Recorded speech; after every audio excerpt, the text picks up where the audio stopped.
Assalamualaikum warahmatullahi wabarakatuh dan salam sejahtera diucapkan kepada seluruh penonton Didik TV KPM. Anda bersama saya Aiman Sufian Azman pada hari ini dalam slot Bina Upaya Guru. Baik, para penonton sekalian, apa khabar semua? Harap semua dalam keadaan sihat-sihat, sejahtera, tenang-tenang duduk di rumah. Dan pada hari ini kita bawakan kepada anda seorang tetamu istimewa, iaitu kita bawakan kepada anda Dr. Siti Iliana Muhammad Yusof. Apa khabar doktor? Alhamdulillah sihat man. Ya. Alhamdulillah. Terima kasih doktor kerana bersama dengan kita pada hari ini.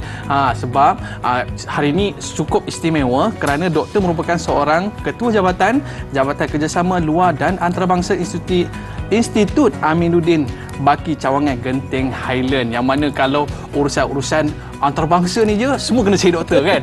Itu dia. Itu belum lagi kita dengar doktor cakap orang putih.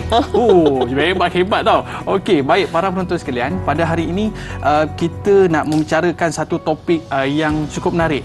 Biasa kita dengar kalau kita pergi kedai beli aiskrim. Tapi hari ini kita nak cerita tentang ais lem. Yang mana satu perkara yang memberi satu transformasi hebat di dalam negara kita kerana ia menggabungkan peserta-peserta daripada luar negara. Jadi para penonton mesti nak tahu apa itu ais lem. Jadi tanpa buang masa lagi, kita nak bersama dengan doktor untuk menerangkan apa sebenarnya ais lem tu doktor.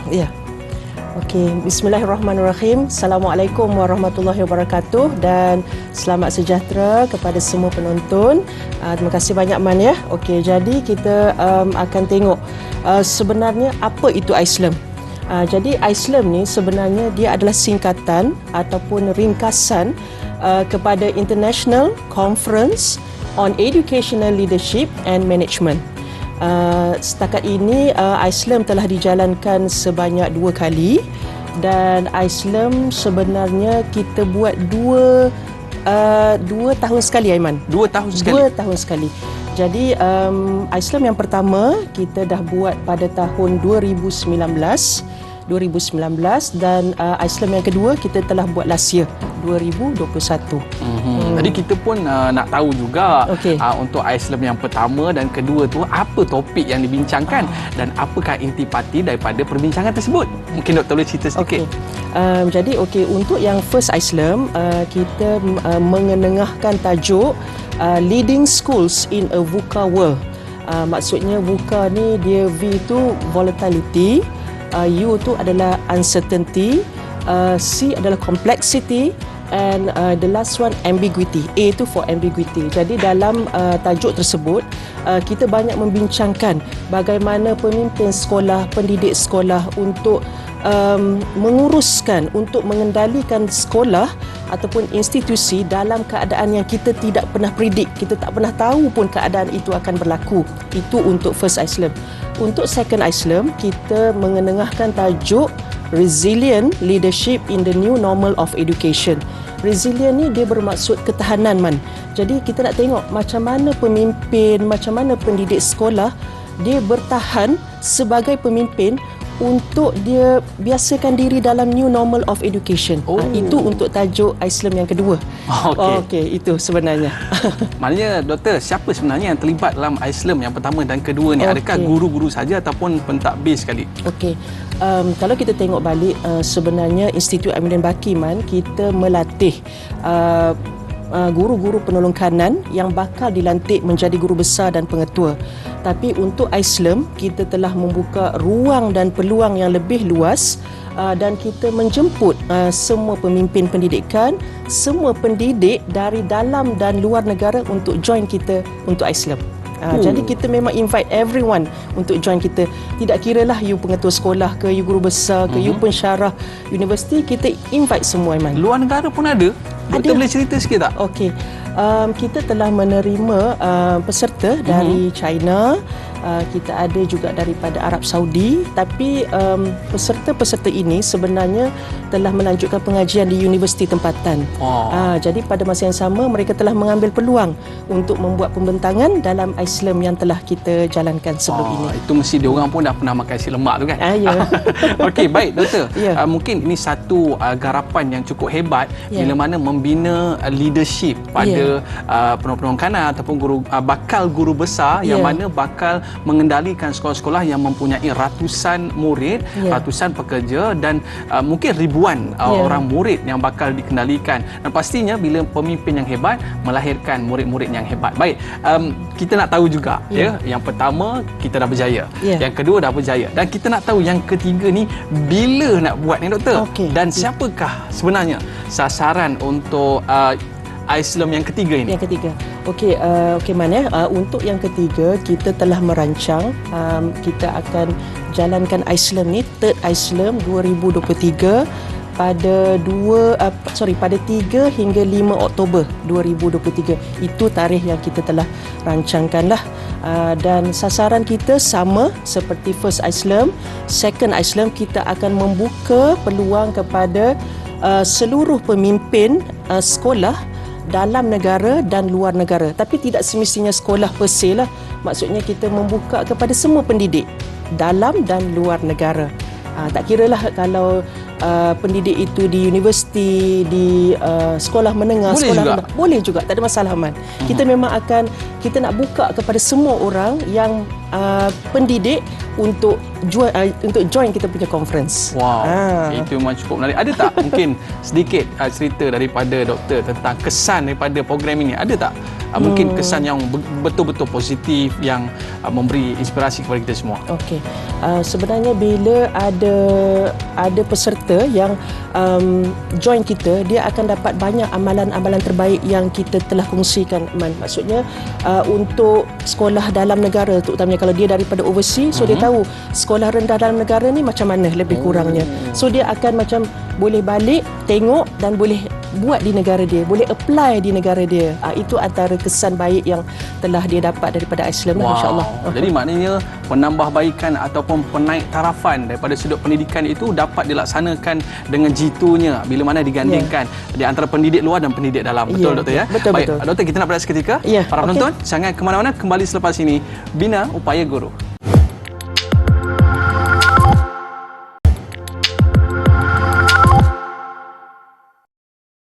Baiklah, kembali bersama saya Aiman Sufian Azman dalam slot Bina Upaya Guru, dan pada hari ini kita bersama dengan Dr. Siti Iliana. Nama glamour doktor apa? Dr. Yana. Itu dia. Okey. Bila sebut Dr. Yana, maknanya nampak itu kan. Seorang ketokohan, maknanya nak jadi guru besar ni kena datang ke sini untuk belajar dengan doktor dulu. Okey. Doktor, kita tertariklah bila doktor sebutkan ada guru-guru ataupun pendidik-pendidik daripada luar negara datang untuk membincangkan tentang program ISLAM kita ini, dan kita nak tahu juga sebenarnya apa tujuan kita buat ISLAM ni dan apa objektif yang nak dicapai dalam program sebesar ini, doktor. Okey. Jadi Man ya, macam tadi kita ada sebut ya, maksudnya IAB ni kita sebenarnya adalah tempat ataupun organisasi yang kita train bakal guru besar dan pengetua. Jadi kita dah lalui 2 ISLAM dan ini adalah ISLAM yang ketiga. Jadi kita kena faham yang ISLAM ni adalah persidangan antarabangsa yang mengenengahkan ELM, Educational Leadership and Management. Jadi ISLAM sebenarnya adalah platform perkongsian ilmu dan amalan terbaik Man. Pemimpin sekolah yang buat kajian, yang buat research papers, ini adalah platform yang untuk mereka bentangkan, mereka share dengan kita apa yang telah mereka dapat, apa yang telah mereka lalui sepanjang research yang mereka buat. So dia bentang untuk kita dapat dapatan tersebut. Dan pada masa yang sama, dia adalah kita kata memberi pengalaman baru, pengalaman yang telah dia lalui, pengetahuan baru, pengetahuan sedia ada, dan pada masa yang sama dia menambah kemahiran sedia ada para pendidik, para pemimpin sekolah untuk menambah baik sekolah, menambah baik institusi. Begitu. Sebab tu kita tengok kalau di sekolah-sekolah tu teknik-teknik ataupun cara-cara pembelajaran pengajaran guru-guru ni bertambah hebat, bertambah sistematik dan bertambah rancak lagi kan dalam kelas kan. Macam-macam aktiviti ada kan doktor kan. Betul. Okey, baik doktor. Yang pertama dah selesai, kedua selesai, dan sudah semestinya daripada kedua-dua program yang kita telah buat ini, pastinya yang ketiga ini lebih hebat. Dan kita nak tahu apa strategi pelaksanaan ataupun pengisian dalam ISLAM yang ketiga ini, doktor. Okey. Jadi Man, untuk first ISLAM, kita memang buat solely secara bersemuka. Maksudnya kita memang face to face punya conference lah. Okey, dan untuk yang kedua, untuk second Islam, kita tidak ada, kita kata, choice dan kita terpaksa membuat secara online. Maksudnya tak ada yang kita buat secara hybrid dan sebagainya. Kita memang solely pergi online untuk second Islam. Tapi untuk yang ketiga, kita bercadang untuk berbalik kepada first Islam. Kita buat bersemuka, Man. Macam asal dululah. Macam asal dulu. Okay. Macam yang asal. Okay. So back to basics lah. Okay. So dalam third Islam, kita cuba kekalkan, okay, ataupun kita kata kita stick to the one that we did. Maksudnya kita ada ucap tama ni mesti, Man. Maksudnya keynote speakers akan bagi pengisian, akan bagi input dan sebagainya. So everybody akan dengar untuk ucap tama. Kita akan kumpulkan di satu tempat. Kemudian kita akan ada ucap tama berserta masterclass. Masterclass ni, Man, dia sebenarnya bila peserta dah dengar untuk ucap tama, untuk keynote speakers, dia akan dengar. So dia akan tahu okey, mana yang dia lebih cenderung lah, kita kata, mana yang dia lebih suka. So yang mana dia lebih suka tu dia akan join masterclass. Maksudnya, Man, dia akan ada satu slot yang bagi one way, dan dia akan ada satu masterclass yang maybe two way interaction. Kalau Man tak clear, Man boleh tanya discussion speaker tu, macam mana nak buat, macam mana nak go deeper, macam mana nak come out dengan proses yang you telah bincangkan tadi. Maksudnya dia ada more Q&A, more kepada perbengkelan, more kepada hands-on activities. Itu untuk ucap tama dan masterclass. Okey, kita juga, Man, kita ada perkongsian amalan terbaik. Okey, perkongsian dan pembentangan amalan terbaik ni maksudnya kita akan bawa sekolah-sekolah yang hebat dalam negara dan luar negara untuk kita share apa yang you buat di sekolah you, apa you punya best practices yang you boleh kongsi dan orang lain boleh ambil dan buat di sekolah dia. Itu adalah pembentangan amalan terbaik, Man. Hebat. Okay, another one, Man. Kita ada satu lagi, Man. Pembentangan selari. Pembentangan selari ataupun pembentangan akademik kita panggil. Okey, untuk pembentangan selari, pembentangan akademik ni, kita akan bawakan pembentang yang akan membentangkan kertas kajian mereka yang mereka telah jalankan, apa dapatan, apa hasil daripada kajian yang telah dijalankan. So dia akan bentang, kita akan bahagikan kepada parallel sessions. Dia akan ada beberapa bilik lah, Man. Man suka nak dengar tajuk tu, Man masuk. Kemudian Man, okey, nak pergi ke bilik kedua, you can go to the second room, begitu.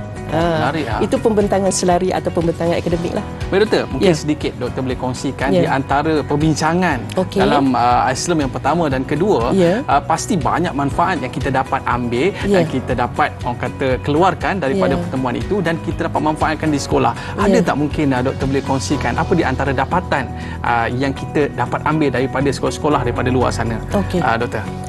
Jadi untuk first Islam, untuk second Islam, kita macam first Islam ni, Man, kita sebab kita tak tahu lagi yang kita akan menghadapi COVID. Betul lah, jadi Doktor. kita tidak tahu macam mana sebenarnya kita nak melalui zaman pandemik COVID, endemik dan sebagainya. Jadi kita, maksudnya bila kita dah buat first Islam ni, kita dah ready kan macam okey, you buat macam ni, you buat macam ni, you buat macam ni kan. Tapi untuk second Islam, kita macam boleh nampak para pemimpin ni dia dah boleh lalui, Man.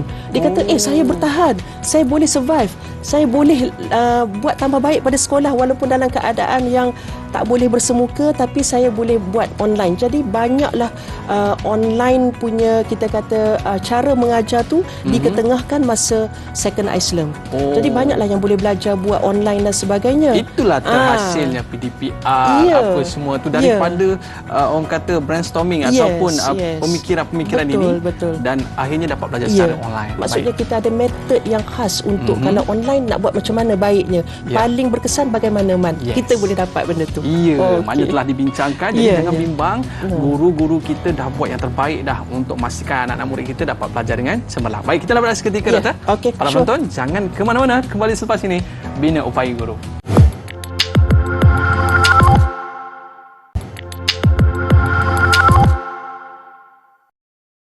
Baiklah, kembali bersama saya Aiman Syafan Azman di Didik TV KPM. Pada hari ini dalam slot Bina Upaya Guru, dan kita bawakan kepada anda tetamu istimewa kita, iaitu Dr. Siti Iliana Muhammad Yusof, Ketua Jabatan Kerjasama Luar dan Antarabangsa Institut Amiruddin Baki, Cawangan Genting Highland.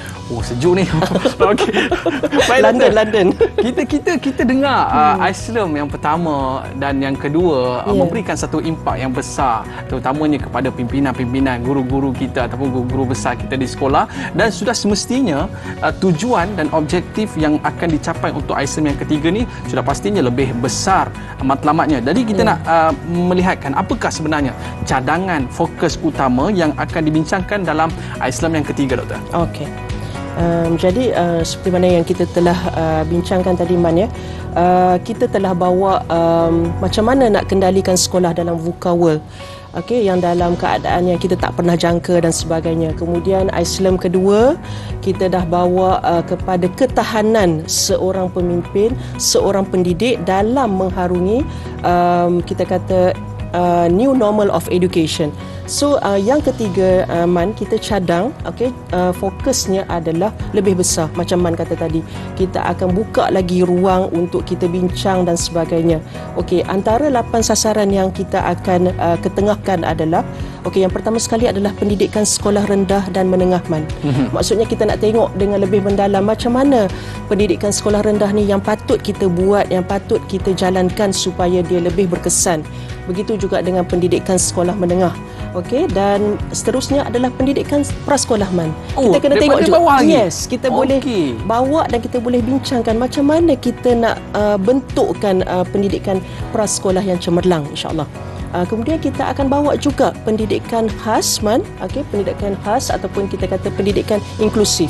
Jadi pendidikan inklusif ni ialah orang yang kita kata kurang upaya, semua kita mengambil kira juga. Maksudnya kita tidak tinggal pun dia dalam bidang pendidikan, dan pada masa yang sama kita akan tengok juga pendidikan orang asli.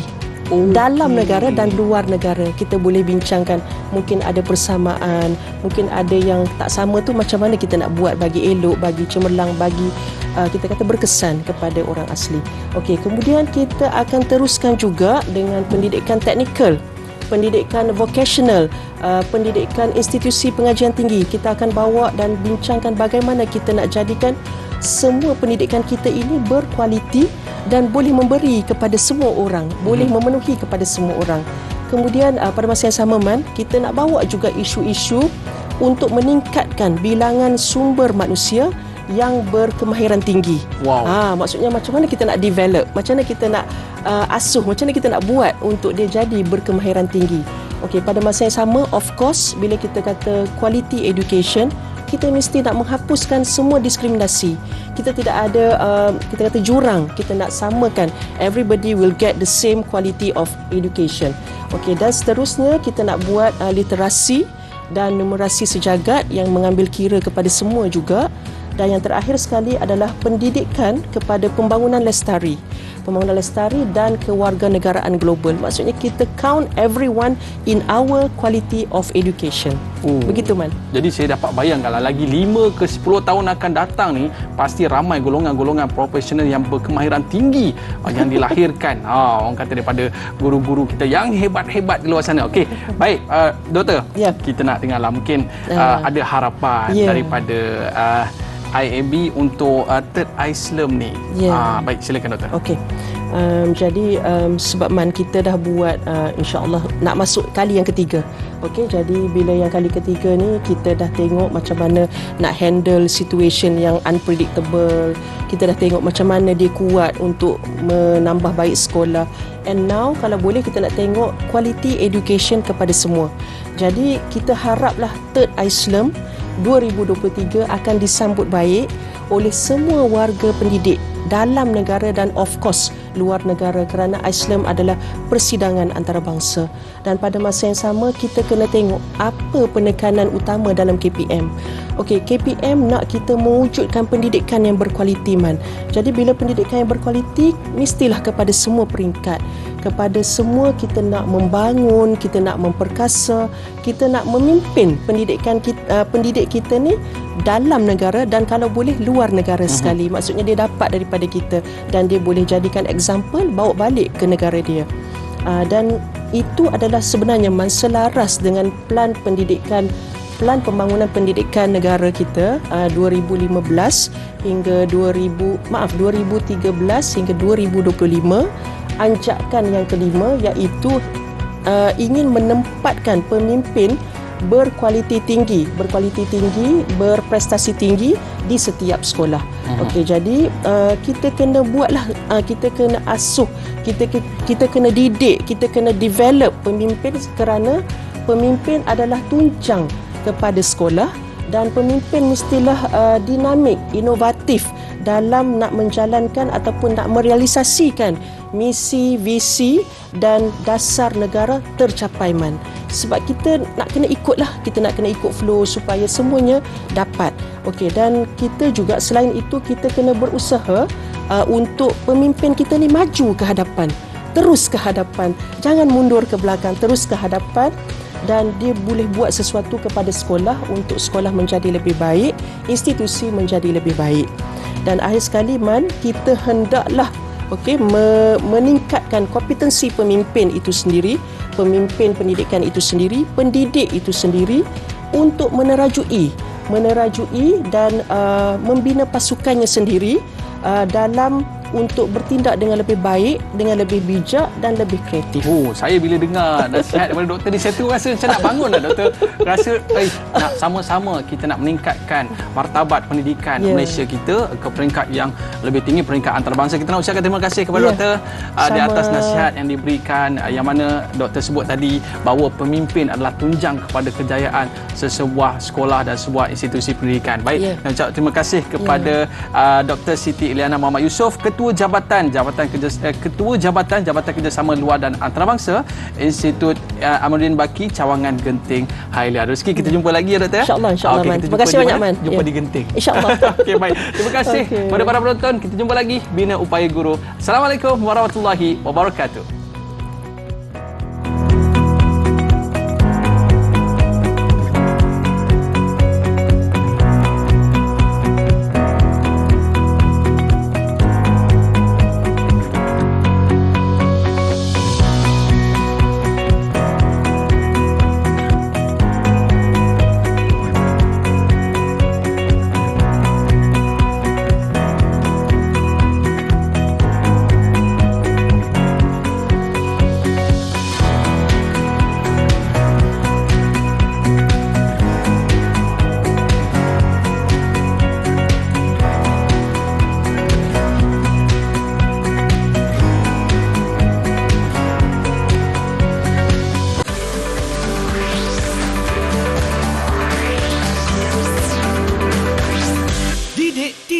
KPM